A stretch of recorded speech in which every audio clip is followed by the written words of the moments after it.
You're looking at the Panhandle Pioneer exhibit. Step back in time to the early 1800s.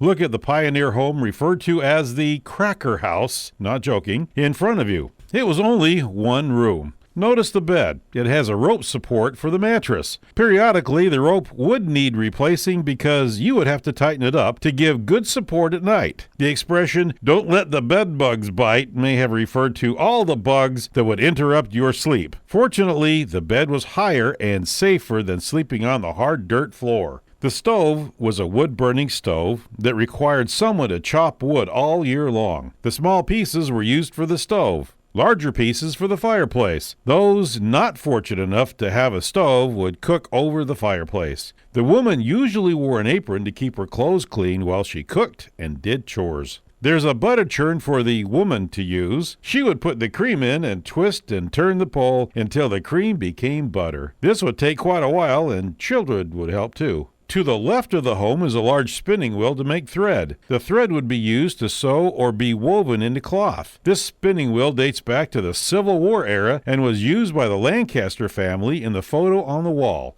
Notice his daughters are all working in the field because he has no sons. Look at the Pioneer home again. The first washing machine was a woman and a washboard in a tub with soapy water. But first you had to make the lye soap that was used on the clothes as well as the body. The wet clothes were hung on a line or laid over bushes to dry. The wrinkled clothes were ironed with a heavy heated iron on the stove. Fortunately, they had only a few sets of clothes to wear, so there wasn't a lot of time spent at the washboard. There is a chamber pot at the front of the bed that took the place of an indoor bathroom. The woman or the children would have the responsibility of emptying the chamber pot. There was also an outhouse not far from the house with a hole in the ground for the folks to use. Aren't you glad you have a real bathroom and don't have to worry about going outside to the outhouse and running into a bear at night or having to empty the chamber pot? The cabin is made from wood that was cut into logs. If you had neighbors, they would help build the cabin. The logs would be chinked, which meant mud would be placed between the logs to keep the wind and the rain out. The man of the house usually made most of the furniture, such as the bed frames, dining table, and benches. As you step away from the cabin, you'll notice the dimensions of the actual cabin on the floor of the museum room. The dimensions of a 12 by 14 structure were required in order for a house and land to be homesteaded. The pioneer had to live on the land for 5 continuous years and make improvements. He paid $1.25 an acre for each acre he owned.